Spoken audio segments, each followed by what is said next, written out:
They warned us this would happen. Blazers fans, Phoenix fans, even Colin Cowherd might have been right. Because it seems no matter how talented DeAndre Ayton is, no matter who he's playing with, no matter where he's playing, or no matter what he's playing for, some things just don't change. He splits it to Eve. Ayton was watching. Good job. Now Trey, take it yourself. Ayton was kind of flat-footed and Eve beat him. And that has been the knock on Ayton since he came in. His motor, lack of motor. And he's headed to the bench right now as Jackson Hayes checks in. You heard the Pelicans commentators on that clip.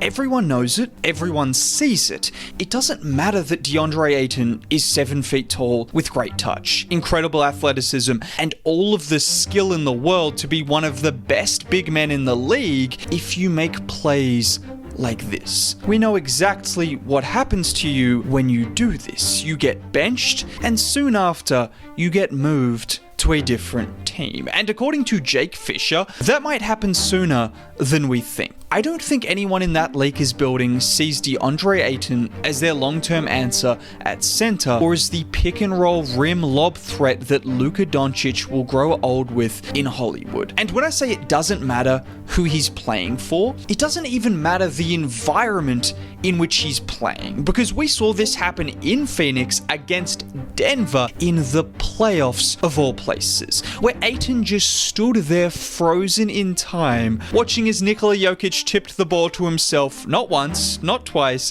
but 3 times before uncharacteristically missing. But during that whole time, Ayton didn't even bother to contest. And there are 2 ways to look at these clips. You can say DeAndre Ayton is lazy, he's weak, he's soft, or you can say he has serious lapses in concentration. Whichever way you look at it, the NBA is not a place where you can afford to do either of those things. And unfortunately, DeAndre Ayton has made a habit of doing this his entire career. Whenever a team willingly pays money to get a 27-year-old player off their team, a team that is still looking to win, you know something's wrong. You know something's really wrong when that guy is still capable of giving you 15 and 10 on any given night. And this is the worst part about DeAndre Ayton. It is the hope that kills you. Because I'll put my hand up right now and say, I believed he could change. Just like anyone believing that guy who cheated on his last 3 girlfriends won't cheat this time. No, I'm different. He's different. We're in LA. Luka Doncic is playing. LeBron James. JJ Redick believes in DeAndre Ayton. He's wearing his shirt to practice. DeAndre is saying all of the right things. He's gonna change for me. You know, get back to the person I was and just contribute the best way I can to fit in. We're here for one thing, and that's win the championship. And I just want to show Laker Nation that they're getting the best of me, and I'm not taking this for granted. Coach told us he's planned for it to be a bad day. And y'all bought into that. At least listen to him. Y'all told him. Believed him. I'm not going to tell y'all. And I bought into all of the hype about DeAndre Ayton in LA. And the reality is, he hasn't been terrible this season. In fact, you could look at the numbers and suggest he's been great for his price. 14 points per game, 8 rebounds, a career-high shooting percentage. But unfortunately, unlike the most successful role players in the NBA, who take the shots they get and then they do everything they can to make an impact, rebounding, playing defense, doing all of the little things that get you paid a lot of money, Ayton, he's just not one of those guys. You know, bigs can't feed themselves, and, you know, I just try my best to do what I can, you know, to bring effort. And I trust my playmakers out there to find me.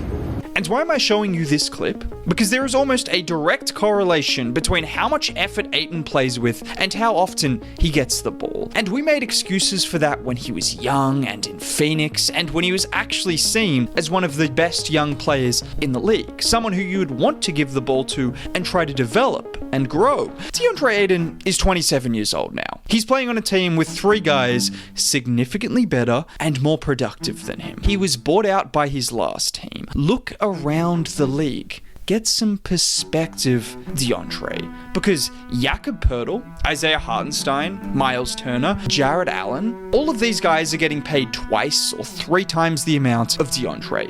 Do these guys score more points than him? Not really. Are they more skilled offensively than him? None of them are. Do they compete on defense almost every single night and make an impact when the ball isn't in their hands? Do they set hard screens and play their role? Yes, they do all of those things. And what makes this situation even more frustrating is we have now seen it in every single environment. We saw it when he was young in Phoenix with Chris Paul and Devin Booker and how they grew tired of him. Then he went to a place in Portland where there was no expectations, there was no pressure, and he had the opportunity to get some touches and some opportunity. They grew tired of him. And now he goes to LA, a chance to revive his career in the biggest market with one of the most talented players and point guards ever, alongside LeBron James, JJ Redick, a coach who believes in him, and they're getting frustrated of him as well. And you know what?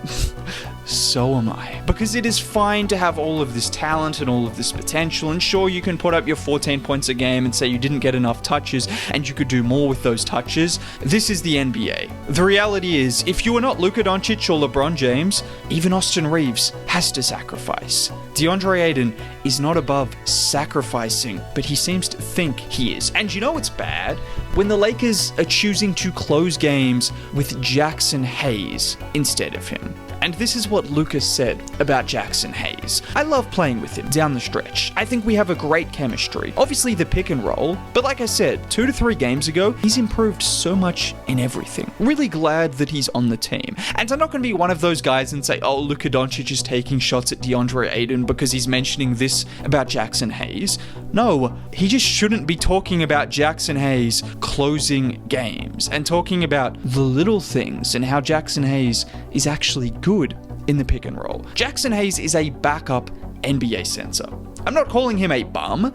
That's just the reality. He is a backup center with a very limited skill set. A skill set so much more limited than Ayton, but what does he do, which Ayton doesn't do consistently? He plays with effort, he doesn't sulk if he doesn't get the ball, and he rolls hard to the rim. The Lakers didn't even want to re-sign Hayes. They were looking around. Anyone? Anyone else? Can we sign anyone else? Fine, Jackson, we'll bring you back.